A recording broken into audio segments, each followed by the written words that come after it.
flow transmission. Coba itu taruh atas tuh.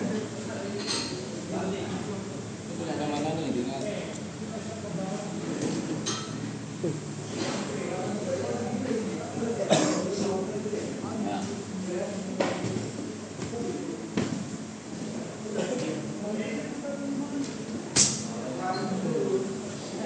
oke.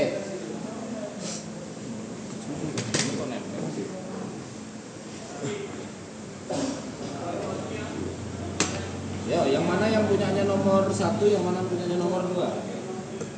Yang ini punyanya siapa? Nomor 1 atau nomor 2? 2. Kenapa? Dis sama plate-nya ada 5. Oke. Baik. Sama seperti yang manual. Kalau yang manual kemarin apa namanya? Yang untuk yang ram itu terus ada bulatannya. Apa namanya? Isinya yang manual, transmisi manual. Apa namanya? Wah, lupa, kacau. Apa namanya? Yang ram gini dong. Iya kan ya? Ya. Ada kan? Ya untuk 1 2 sama 3 4 sama 5 sama R, ya kan? Setiap itu ada 3. Namanya apa? Lupa aku cengkeraman.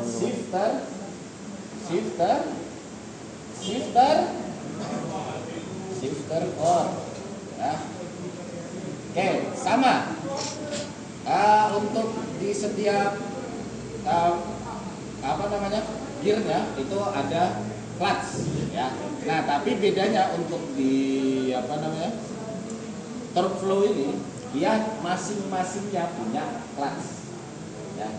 Jadi kan kemarin sudah saya jelaskan bahwa ada F, R, 1, 2, dan 3, ya. Dan ada directional valve, ada speed valve, ya. Oke. Jadi di setiap clutch-nya itu memiliki disc sama plate. Perbedaannya membedakan disc sama plate. Kalau disc ada pattern atau alur. Yang plate ini lempeng aja, nggak ada apa-apanya. Ya.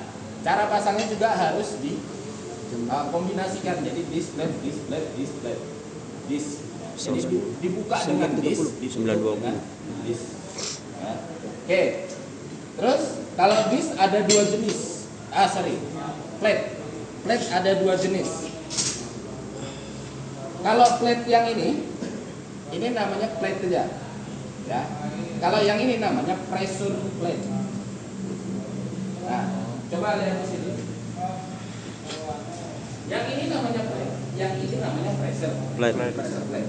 Yang fungsinya untuk menekan si disc sama Plate. Ya, ketika tertutup. Di sini ada spring yang fungsinya adalah untuk mengembalikan secara cepat ketika dia tidak menerima tekanan. Ya. Jadi ketika tekanannya berkurang, dia akan mengembalikan si pressure plate ke posisi awal. Ya, kan? Perbedaannya. Jadi kalau pressure plate itu dia ada dilengkapi dengan spring, ya, untuk mengembalikan pressure plate ke posisi awal. Ya, disc plate, disc. Terus catatan disc sudah saya pernah kasih. Disc, tentang disc. Ada 4 jenis disc. Belum ya? Ada lah ya, sudah. Ya, jadi patternnya disc ini bukan cuma kayak gini aja. Ya. Jadi bukan cuma ada kayak gini, ada yang kayak waffle, dia gini-gini, ya. Terus tuh ada yang lurus saja, nggak ada paretannya ini, ya. Ada juga yang dia cuma lempeng terus ada paretan-paretan seperti ini, ya. Ada 4 jenis. Kalau di sini cuma ada 2, yang satunya tuh taruh mana lagi, lupa lagi, dia kecil. Oke. Fungsinya disc. Kenapa ada patternnya? Yang pertama sebagai pelumasan, ya.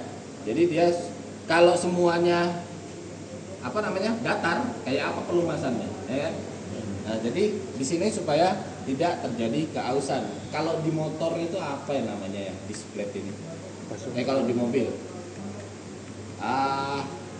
kampas, sahabat. Ya, Apanya? kampas yang dimaksud sama kampas Diapakan? kopling itu yang kayak Kasih gini. dong. Ya. Jadi kalau kalian pakai Membesarkan. motor kopling, terus menyebutnya kampas kopling, nah itu. Ya ini sebutannya juga kampas kopling kan clutch. Clutch itu kopling. Komponen-komponen clutch itu ada di sama kopling. Ya. Makanya kenapa kampas kopling itu sering diganti? Harus sering dicek, harus ketika sudah makannya tidak karena dia sudah aus. Ya. Nih kalau sudah paret-paretannya nih tidak sudah sangat tipis, maka sudah harus diganti. Ya. Jadi kalau tidak ada paretan-paretan ini, tidak ada alur-alur ini, maka cara cengkramnya dia tidak terlalu keras. Ya, dia cengkramnya itu bisa slip. Ya. Oke, fungsinya ada di sama plate ini adalah untuk menahan si ring gear. Jadi kan posisinya seperti ini ya. Ya. Nah, nih di tengah sini kan ya. Ya. Nah, dia masuk nih di dalam sini, ya. Nih, gini kan? Ya. Nah, ini kan ya. Oke. Bayangannya seperti itu. Ketika pressure plate ini nekan, maka si ring gear-nya diam. Putarannya yang dipakai dari putarannya sun gear dan juga mana planetarinya? Bosnya. Berat itu.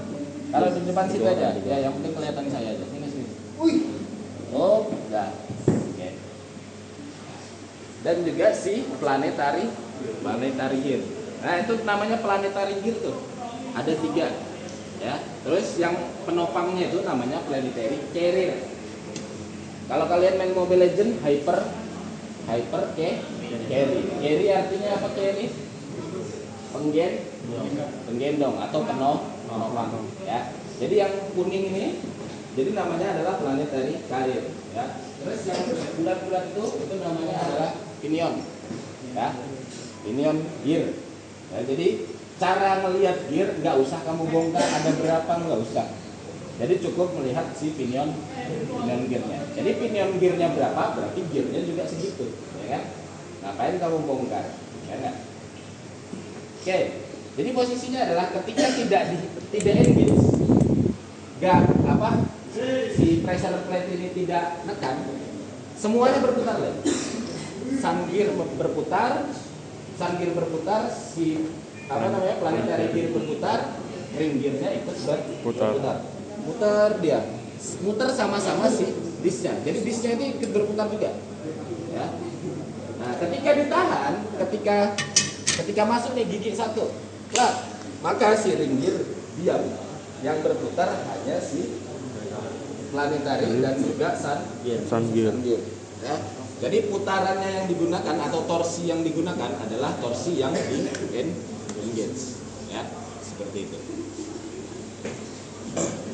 Oke, ini untuk plate display saya rasa sudah.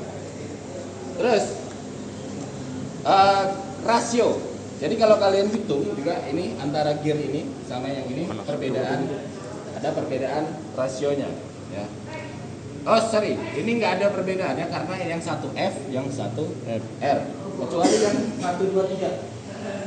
Ini kan ini 3, ini 2, ini 1. Nah ini baru ada perbedaan gear rasio. Kalau 1, nah kembali saya ulang di semester 1. Kalau antara gigi 1 sama gigi 3 besar mana? Gigi 1. Gigi 1. Saya ulangi, antara gigi 1 sama gigi 3 gearnya lebih banyak mana? Gigi 1. Kenapa? Powernya. Karena iya powernya di gear 1 semua. Ya nggak apa-apa salah, jangan takut salah. Eka. Oke, benar. Banyak gear nomor 1. Karena apa? Kalau lebih banyak maka putarannya semakin lambat, tapi torsinya besar. Semakin tinggi maka semakin kecil. Ya. Jadi perbedaannya adalah ring gearnya kecil, tapi si planetarinya besar. Ya. Jadi dia lebih cepat perputarannya si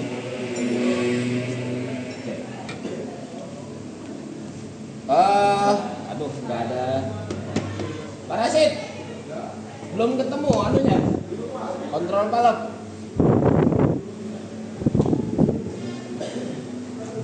Coba bisa tulisan ini. Ya. Halo loh.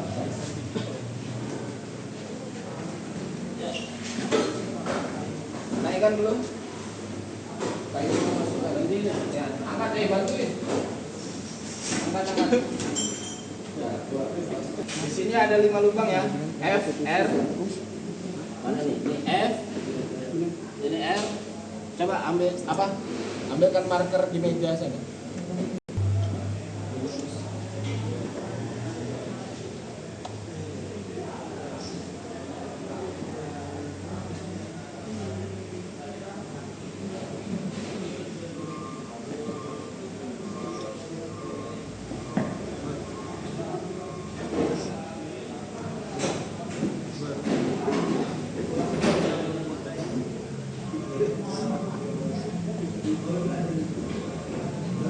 Oke, ya, jelas ya. Ada F, ada R, 1, 2, 3. Yang ini namanya direksional. Direksional. Mau maju atau mundur. Ya, mau ke F atau ke R. Yang ini namanya speed valve. 1, 2, dan 3 untuk mengatur kecepatan dan juga torque.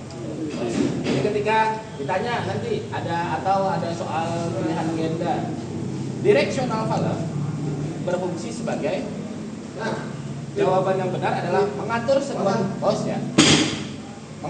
unit untuk dapat bergerak maju atau mundur. Ya, itu aja jawabannya yang paling tepat. Ya, directional valve difungsikan untuk mengatur sebuah unit atau memungkinkan sebuah unit untuk dapat bergerak maju atau mundur. Ya. Terus kalau speed valve memungkinkan sebuah unit untuk menambah kecepatan dan juga untuk menambahkan torsi. Ya, itu saja. Oke.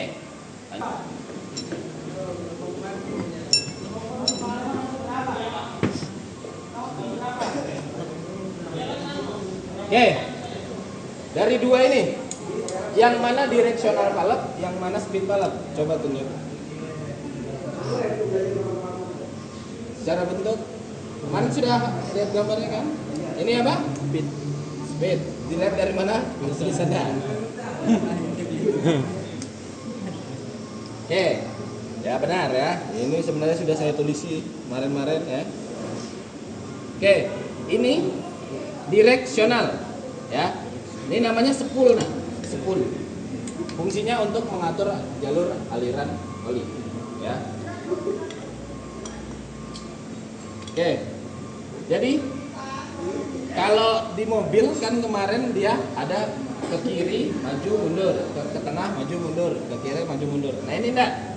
Jadi kalau di sini kan cuma kanan, kiri dan maju 1 2 3, kiri 1 2 3. Nah ini kalau semisal mau ke maju, maka dia didorong plug F nih, maju ya, aliran olinya terbuka ke maju, tapi unit belum kemana-mana ya, baru masuk ini dari netral, tarik set gigi 1, naik, tarik lagi gigi 2, tarik lagi gigi 3. Jadi apa, dia mengubah arah aliran oli ya.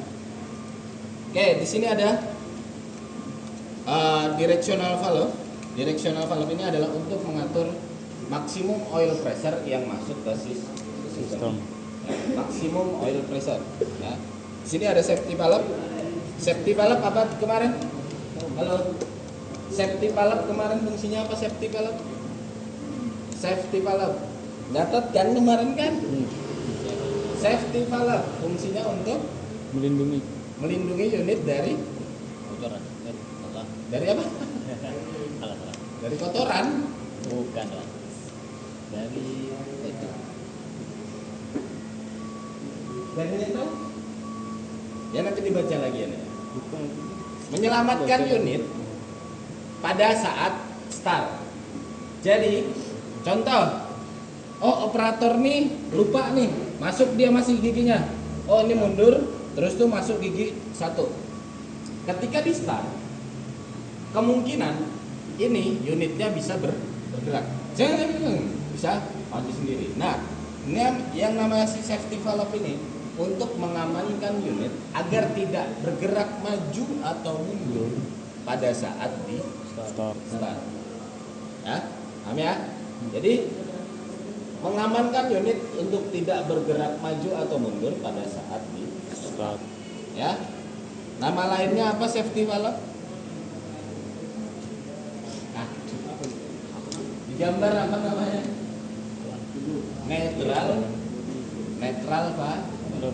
Netral valve atau safety valve ya.